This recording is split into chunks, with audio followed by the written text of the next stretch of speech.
성경 로마서 8장 24절로 25절까지 말씀입니다. 제가 가진 성경 신약 성경 250면입니다.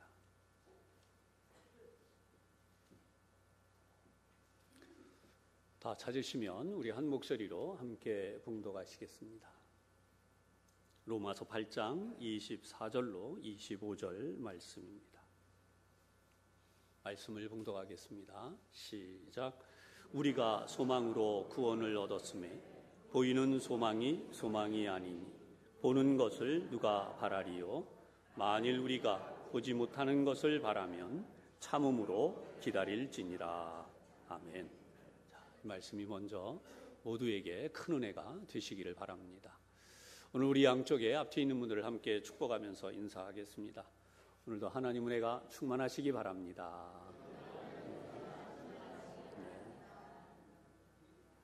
가장 소중한 소망, 가장 소중한 소망이라는 제목으로 이 시간 함께 은혜를 나누겠습니다. 오늘 본문의 말씀을 보면 보이는 소망 그리고 보이지 않는 소망 두 가지를 대조하면서 바울이 우리에게 하나님의 말씀을 들려주고 있습니다. 보이는 소망 어떤 것이죠? 보인다고 하는 것, 우리가 현실에서 추구하는 것들이 눈에 보여지는 것일 것입니다. 내가 노력해서 이룰 수 있는 것입니다. 쉽게 설명해 드리면 이런 것들이죠. 체력을 어디까지 키우겠다 그런 것이 있어요. 그러면은 학생들은 달리기를 몇 초까지, 턱걸이를 몇 개까지 한다. 그리고 무게는 몇 킬로까지 들을 수 있다 하는 것이죠. 또 배움에 대한 소망이 있습니다. 대학을 나오고 그리고 대학원을 나오고 또 박사학위까지 받겠다. 또는 어떠한 자격증을 따겠다. 그런 자격증을 가지겠다 하는 것들이 거기에 해당이 될 것입니다. 다음으로 이제 경제적인 소망이 있죠.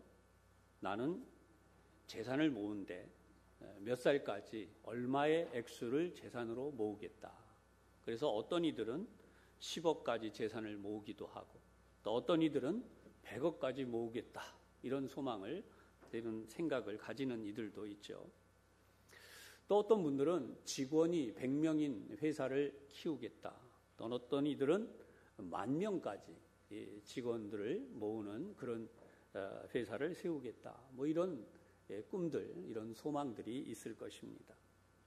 그런데 이제 여기에도 보이지 않는 소망이 있어요. 그것은 내면적인 소망이죠. 다른 사람이 알 수 없는 것입니다. 예를 들면 이런 거죠. 도덕성을 키우겠다. 여러분, 도덕성에 대해서 눈에 보여지는 게 쉽지 않죠. 인격을 수양하겠다. 이것도 마찬가지입니다. 그리고 선한 일을 할 수 있는 성품을 기르겠다. 또 마음의 평안을 유지하겠다.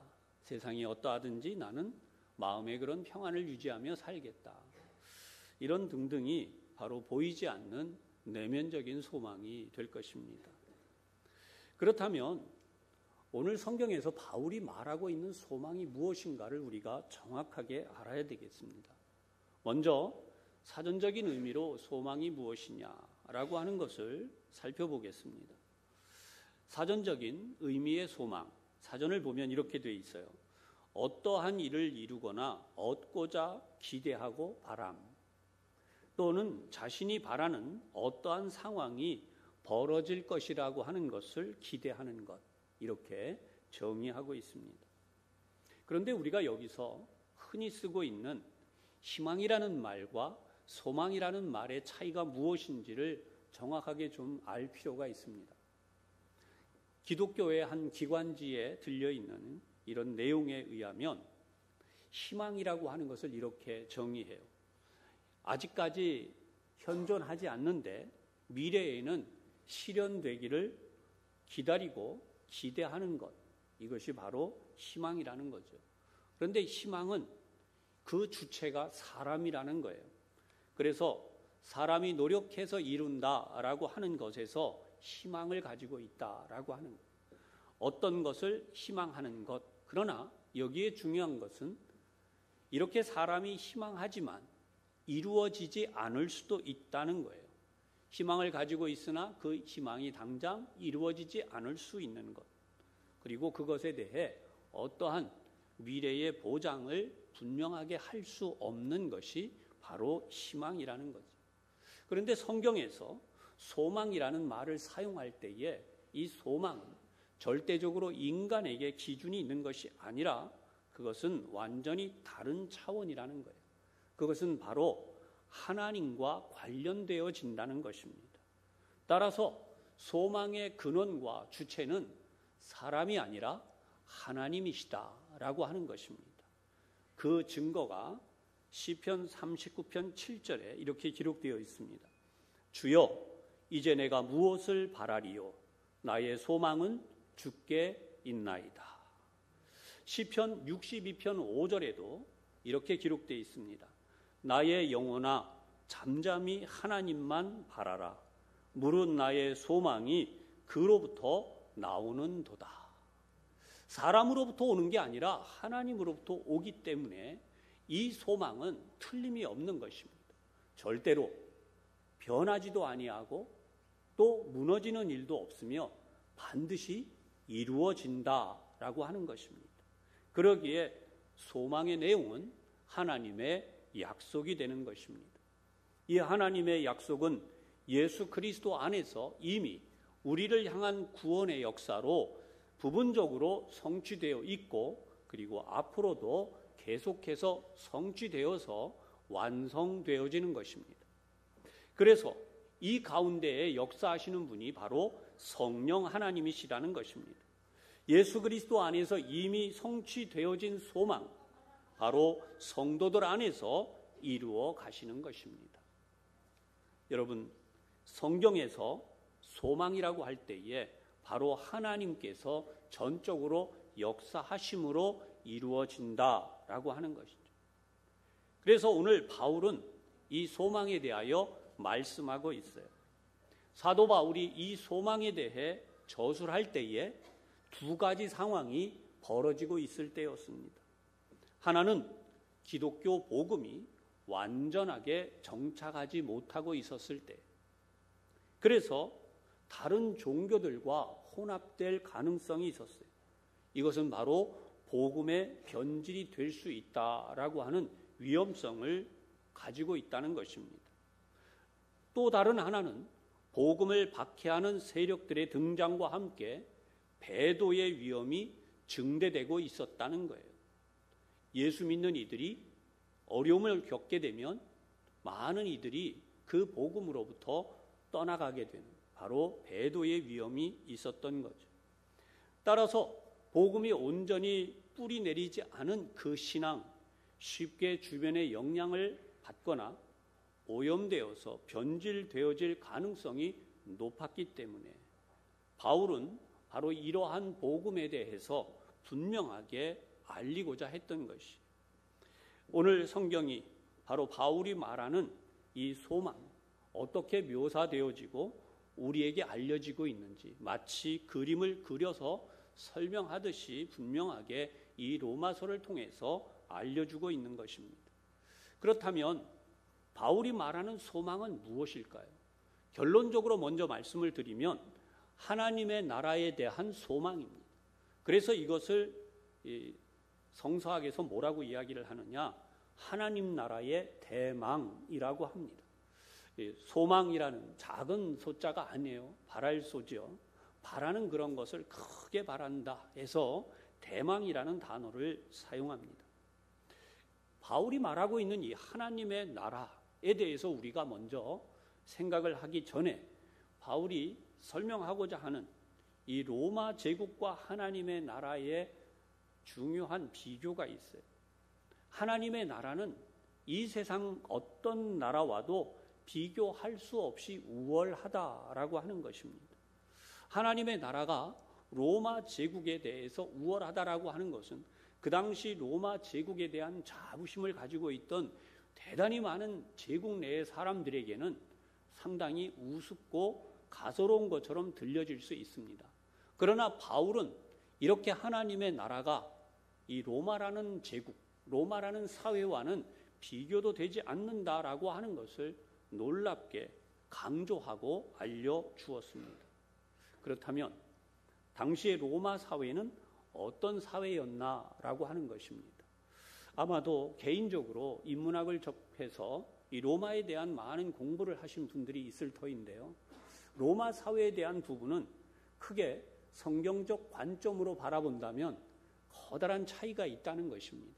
그래서 오늘은 성경적 관점을 중심으로 여러분들에게 이 부분을 설명하려고 해요.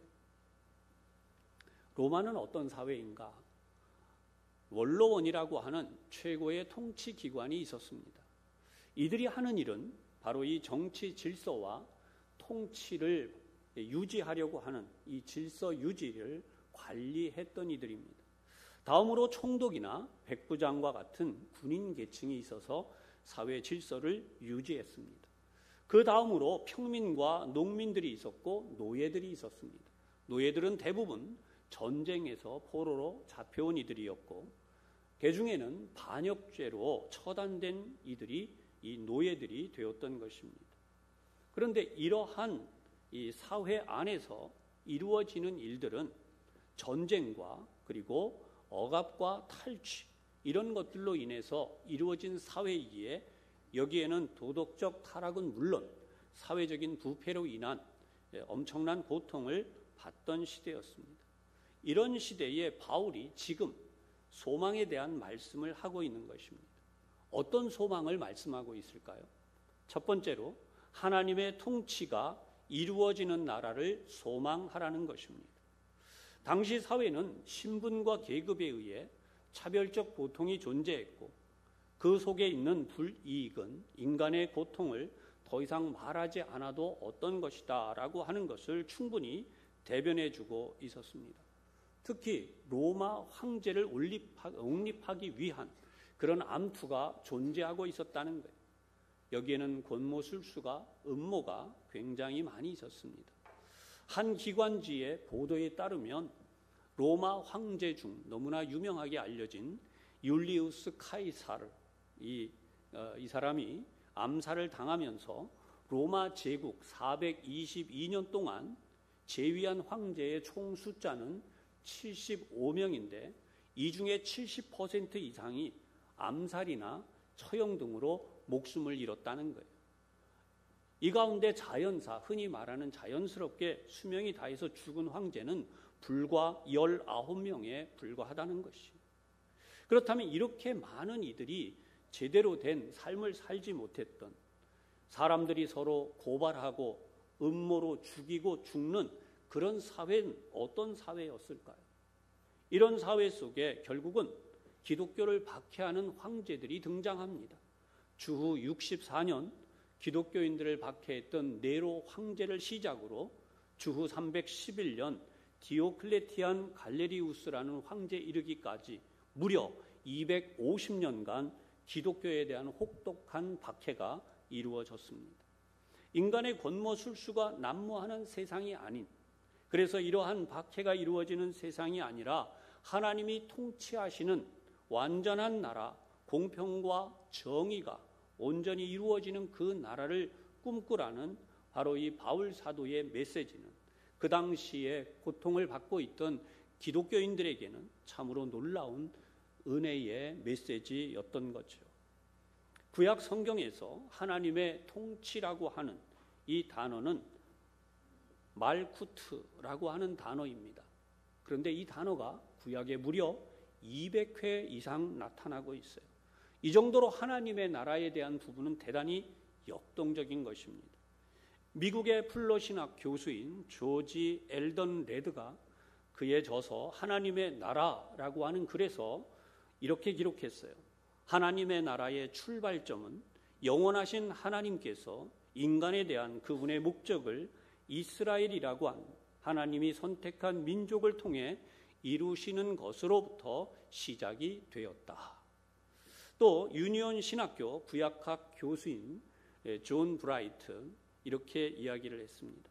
하나님의 나라를 기다리는 사상은 구약 성서의 신적 계시와 신앙의 대망 가운데 깊이 잠재 있었다. 이렇게 이야기를 합니다. 그런데 여러분, 지금 이렇게 교수님들의 글이니까 좀 딱딱하죠. 한마디로 우리가 쉽게 이야기를 하려면 이런 표현입니다. 하나님께서 통치하시는 나라는 이스라엘 민족 가운데 메시아 대망이라고 하는 구체적인 민족적 염원으로 나타나게 되었다라고 하는 것입니다. 그래서 이스라엘 민족은 메시아가 오시면 그 하나님의 나라가 우리에게 이렇게 이루어질 것이다 라면서 그들이 살았던 시대의 모든 불합리함과 어려움들을 이기고 믿음으로 살고자 했던 것이죠. 그런 하나님의 나라에 대한 예언적 묘사가 구약성경 이사야서 11장 1절에서 9절까지 기록되어진 말씀입니다. 아마 여러분들이 충분히 알고 계시리라고 보기 때문에 이 말씀을 제가 봉독을 해드릴 때 여러분들이 기쁜 은혜로 깨달으시는 시간이 되시기를 바랍니다. 1절의 말씀부터 9절까지 이사야서의 11장 내용입니다. 이새의 줄기에서 한 싹이 나며 그 뿌리에서 한 가지가 나서 결실할 것이요 그의 위에 여호와의 영 곧 지혜와 총명의 영이요 모략과 재능의 영이요 지식과 여호와를 경외하는 영이 강림하시리니 그가 여호와를 경외함으로 즐거움을 삼을 것이며 그의 눈에 보이는 대로 심판하지 아니하며 그의 귀에 들리는 대로 판단하지 아니하며 공의로 가난한 자를 심판하며 정직으로 세상의 겸손한 자를 판단할 것이며 그의 입에 막대기로 세상을 치며 그의 입술의 기운으로 악인을 죽일 것이며 공의로 그의 허리띠를 삼으며 성실로 그의 몸의 띠를 삼으리라. 그때에 이리가 어린 양과 함께 살며 표범이 어린 염소와 함께 누우며 송아지와 어린 사자와 살진 짐승이 함께 있어 어린아이에게 끌리며 암소와 곰이 함께 먹으며 그것들의 새끼가 함께 엎드리며 사자가 소처럼 풀을 먹을 것이며 젖 먹는 아이가 독사의 구멍에서 장난하며 젖된 어린아이가 독사의 굴에 손을 넣을 것이라. 내 거룩한 산 모든 곳에서 해됨도 없고 상함도 없을 것이니 이는 물이 바다를 덮음같이 여호와를 아는 지식이 세상에 충만할 것임이니라. 아멘. 여기 있는 내용만으로 우리가 얼마나 큰 위로를 받을 수 있는지 알게 됩니다. 여러분, 이 말씀 속에는 비유적 내용과 함께 현실적인 내용들이 들어있어요. 구체적으로 현실적인 내용을 한번 더듬어 보겠습니다. 우선 3절의 말씀을 보면 여호와를 경외함으로 즐거움을 삼을 것이며 그랬습니다. 여러분, 우리가 사는 세상에서 가장 즐거운 일이 뭐냐라고 물으면 여러분들은 믿음이 있기 때문에 분명히 이렇게 대답을 하실 것입니다. 예배드리는 것입니다. 아멘이 안 나오시네요. 여러분, 예배드리는 일이 세상에서 제일 즐거운 일이에요. 아멘. 네. 마음의 준비를 좀 하셔야 됩니다. 즐거운 오락이 우리를 즐겁게 하지만 여러분, 그 오락은 우리의 믿음을 세우지 못합니다. 우리가 가장 행복하게 사는 삶은 우리의 믿음이 온전해질 때입니다. 믿음이 온전해지는 것이 예배입니다. 그러기에 여러분, 예배가 우리에게 가장 즐거운 시간입니다. 우리의 영이 살아나는 시간임을 분명히 깨달으시기를 바랍니다. 그래서 예배가 즐거운 시간. 그래서 예배에 대한 우리의 온 마음을 기울여서 우리가 이 예배에 힘을 써야 되는 거죠. 그래서 여호와를 경외함으로 즐거움을 삼는데요. 세상은 눈에 보이는 것으로 심판하지만 우리 하나님은 눈에 보이지 않는 것으로 심판한대요. 그리고 중요한 것은 하나님이 어떻게 하는가? 4절에 보면 공의로 가난한 자를 심판한다 그랬습니다. 세상에는 유전무죄, 무전유죄라는 말이 나오잖아요. 그러니까 가진 게 없으면 죄인이 되는 세상입니다. 그 옛날이나 지금이나 똑같다는 거죠. 그러면도 여기 우리 하나님은 공의로 가난한 자, 아무것도 없는 자의 그를 향하여 편을 들어주시고 그를 공의로 심판하시고 그리고 겸손한 자를 세워주신다 그랬어요. 여러분, 우리가 사는 이 세상에 얼마나 힘들고 어려운 일이 있는지 잘 아시죠? 어린 자녀들 학교에 보내놓고 걱정하는 게 있습니다. 혹시라도 이 아이가 소위 왕따를 당할까, 또는 학교에서 일진이라고 하는 아이들에게 괴롭힘을 당할까? 근데 이런 이야기들이 사회에 만연해요. 가만히 있으면 굉장히 자꾸 손해를 본다. 그렇기 때문에 독해져야 된다. 그런 힘을 발휘해야 된다. 여러분 정말 그럴까요? 그거는 이 세상에서 일어나는 일이에요. 진짜 중요한 일은 우리가 그리스도인으로 살아간다는 것입니다. 그래서 하나님의 자녀로 살아가는 데에는 다른 길이 없어요. 오직 하나님이 나를 살피고 계시다고 하는 사실, 그것으로 우리가 온유하고 겸손하며 진실하게 사는 거죠. 세상의 기준과 우리의 기준이 이와 같이 다른 것입니다. 따라서 오늘 이 말씀을 들으면서 세상의 어떤 박해와 핍박과 불합리함과 억울함, 그리고 모든 악한 것 속에서 그리스도인다움, 하나님의 자녀다움을 소망하면서 우리 믿음으로 끝까지 승리하는 우리 하나님의 자녀들이 되시기를 주님의 이름으로 축원합니다. 두 번째로 의의 위로가 충만한 그 하나님의 나라를 소망하는 것입니다. 우리가 이 세상을 살면서 점점 우리 가운데에는 위로가 필요하다. 누가 나를 위로해 줄 리가 없는가? 이런 생각을 하면서 살아갈 때가 있는 거죠. 그래서 서점가에 이런 책도 나왔어요.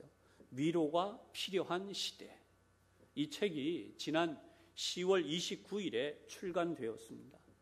제가 볼 때는 기독교인으로 보이는 분인데 문영순이라는 작가가 쓴 책입니다. 내용 가운데 일부를 소개합니다. 이런 내용이 있어요. 우리는 지금 위로가 절실하게 필요해지고만 있는 시대에 있다는 것을 누구나 느끼면서 서로가 어떤 불안에 사로잡히면서 살아가고 있는 현실이다.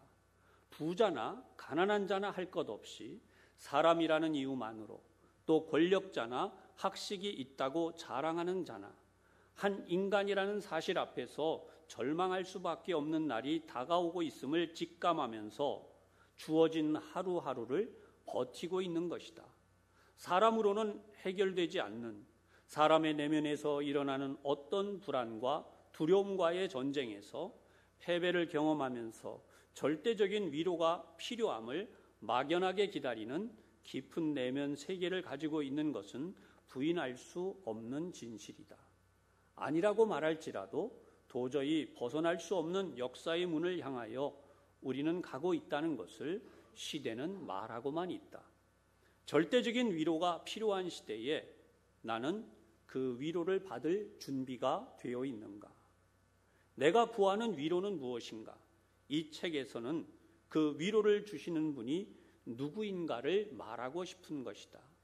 모든 역사의 주관자 되시는 하나님의 계획을 알면 우리는 미래에 되어질 일들과 현 시대의 세상을 읽을 수가 있고 준비하는 지혜자가 될 수 있다.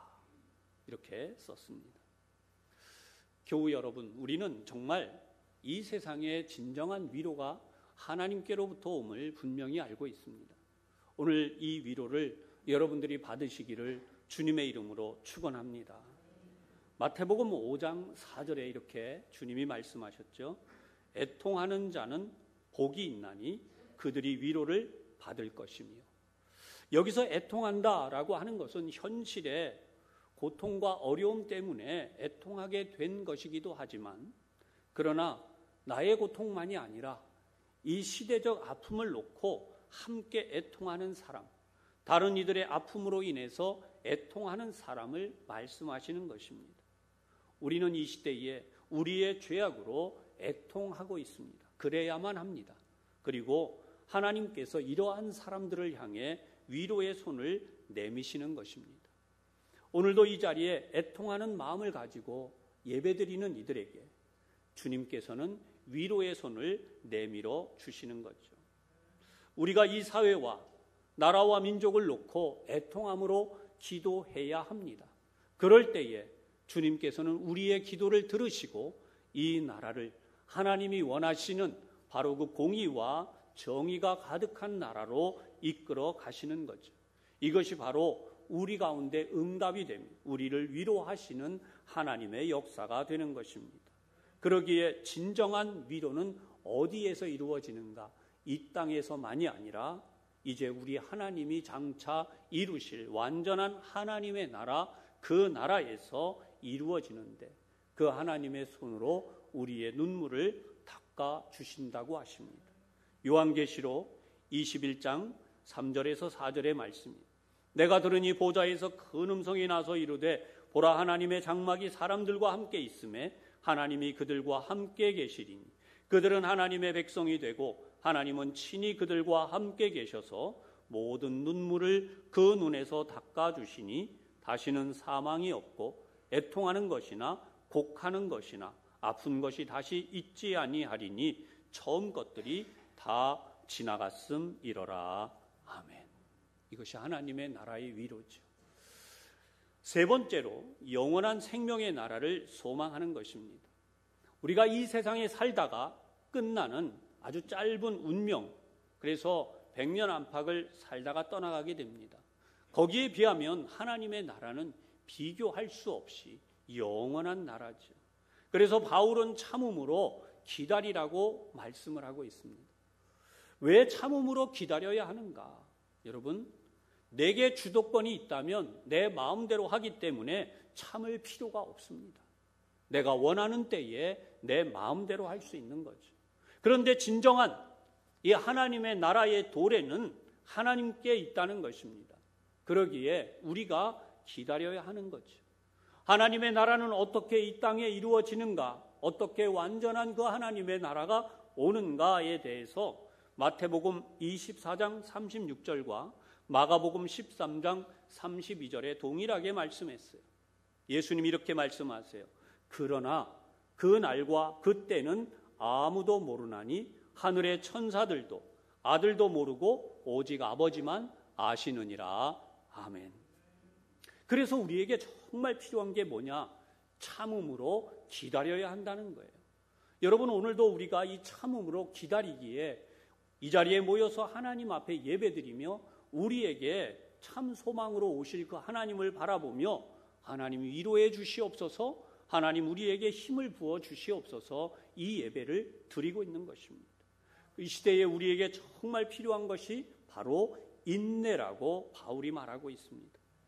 현실의 불합리함과 어려움을 참음으로 기다리면서 우리에게 하나님 그 은혜로 하나님의 나라가 올 때까지 이 믿음을 지키게 하옵소서. 여러분, 우리에게 요구되어지는 것이 있는데요. 두 가지예요. 첫 번째는요, 변질되지 않는 것입니다. 우리의 신앙이 변질되지 말아야 돼요. 자꾸만 세상이 흘러가면서 세상이 요구하는 것에 대해 우리의 신앙이 거기에 맞추려고 하는 거죠. 여러분, 거기에 변질이 일어날 수 있어요. 그러기에 우리는 변질되지 않는 온전한 신앙을 가져야 되는 것입니다. 두 번째는 포기하지 않는 것입니다. 우리가 믿음을 포기하면, 신앙을 포기하면 우리가 세상을 따라가게 됩니다. 이것을 뭐라고 하느냐? 방탕하다고 얘기해요.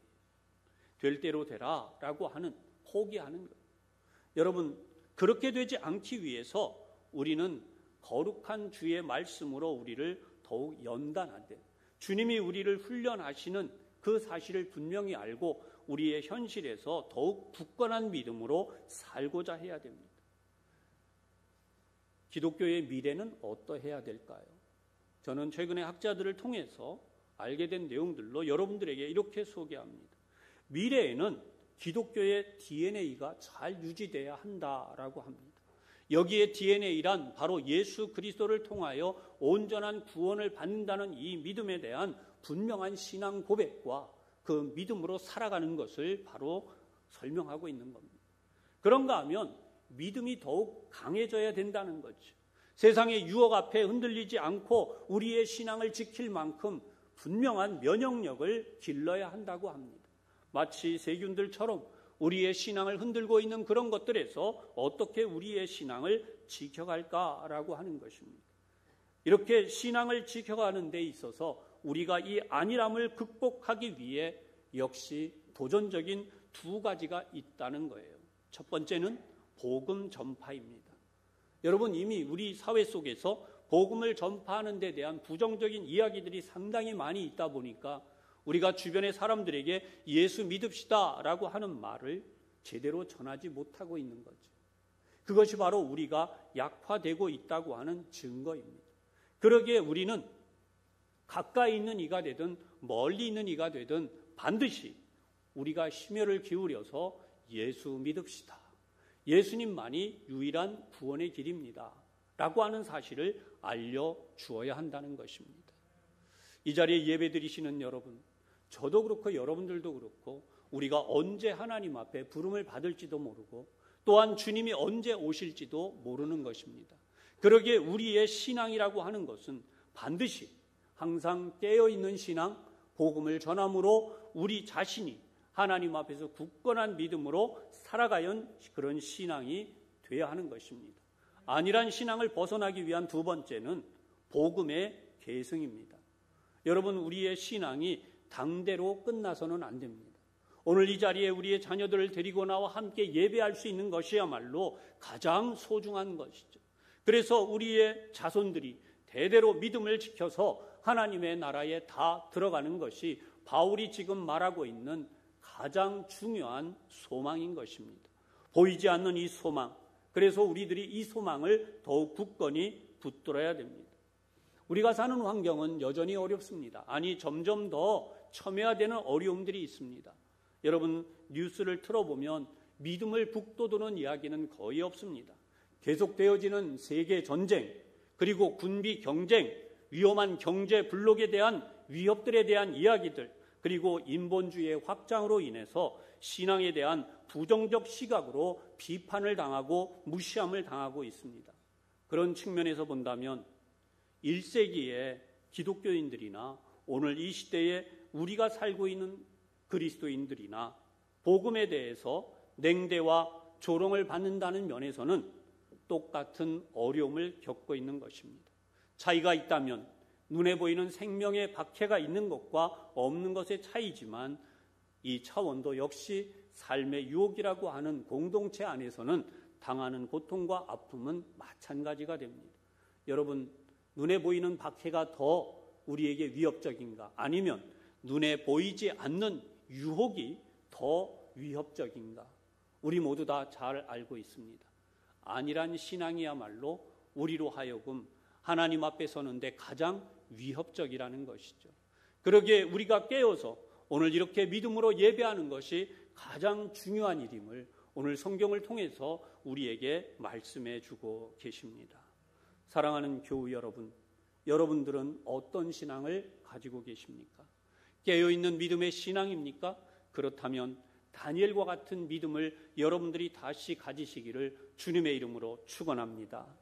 다니엘은 소년 시절 느부갓네살 왕에게 보여진 꿈을 해석했습니다. 이렇게 해석합니다.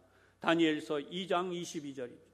이 여러 왕들의 시대에 하늘의 하나님이 한 나라를 세우시리니 이것은 영원히 망하지 아니할 것이요 그 국권이 다른 백성에게로 돌아가지도 아니할 것이요 도리어 이 모든 나라를 쳐서 멸망시키고 영원히 설 것이라. 아멘.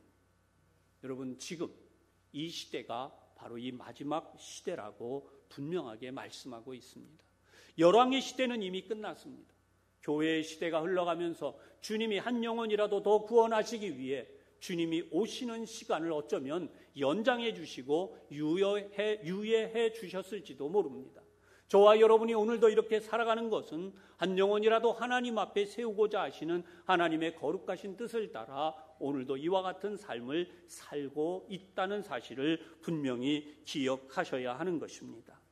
여러분, 대한민국이 하나님의 나라가 되기를 원하십니까? 그러면 대한민국을 놓고 하나님 앞에 뜨거운 믿음의 기도를 드리며 복음을 전하며 하나님의 공의를 위하여 힘쓰시는 우리 교우들이 되시기를 바랍니다. 만약에 다른 나라가 하나님의 복음을 섬기는 나라, 하나님의 복음이 가득한 나라가 되기를 원하시면 그런 나라를 위해서 여러분들이 믿음으로 기도하며 하나님 앞에 물질을 보내고 하나님의 보내신 선교사들을 위하여 기도하실 수 있기를 바랍니다. 그것이 하나님이 기뻐하시는 뜻입니다. 주님이 오시기까지 바로 이 일을 위해 저와 여러분이 부름을 받았으며 오늘도 믿음으로 이 예배를 드리고 있는 것입니다. 이 거룩한 사명을 위해 믿음으로 더욱더 힘내어 살아가시고 세상의 유혹을 물리치며 하나님의 주시는 능력을 간절히 사모하고 구하시는 가운데 그 능력과 은혜로 충만해서 이 세상을 넉넉히 이기고 승리하시기를 주님의 이름으로 축원합니다. 기도드리겠습니다. 언제 어느 때에 주님이 오실지 알 수 없다고 주님 말씀하여 주셨습니다. 주님이 오신 그날을 바라보는 세월 2000년이 흘러갔습니다. 오늘 이렇게 다시 한번 이 말씀을 통해서 우리가 가져야 될 가장 소중한 소망, 가장 위대한 소망, 그래서 우리가 이 세상에 사는 동안 우리의 삶을 돌아보며 하나님의 나라를 향해 가져야 될 그 간절한 소망을 다시 한번 일깨워 주시니 감사를 드립니다. 십자가를 통하여 주님의 그 사랑으로 저희를 구원하여 주셨음에 이 영생의 소망을 흐리지 말고 이 땅에 사는 동안 이 잠깐의 삶을 바라보다가 실망하고 좌절할 것이 아니라 영원한 하나님의 나라를 바라보며 오늘 내게 주신 이 시간을 소중히 하나님 앞에 드림으로 더욱더 귀하고 아름다운 삶을 살며 하나님께서 잘하였다고 칭찬하시는 그 삶, 믿음의 삶을 사는 저희들이 되도록 인도하여 주시옵소서.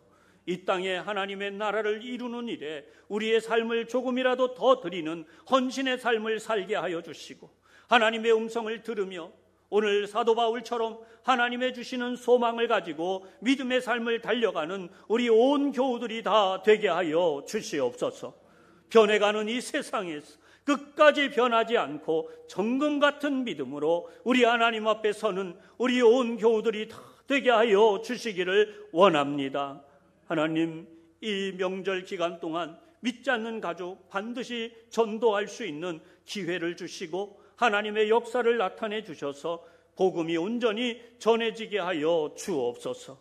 우리 부천 산성교회를 하나님의 은혜 가운데 붙드셔서 믿음의 세월 77주년, 앞으로 더욱더 100주년, 200주년 주님이 오실 때까지 믿음의 등불을 밝히며 하나님의 거룩한 역사를 이루어가는 아름다운 우리 교회가 되게 하여 주시고 온 교우들이 다 되게 하여 주옵소서. 예수님 이름으로 기도하옵나이다. 아멘.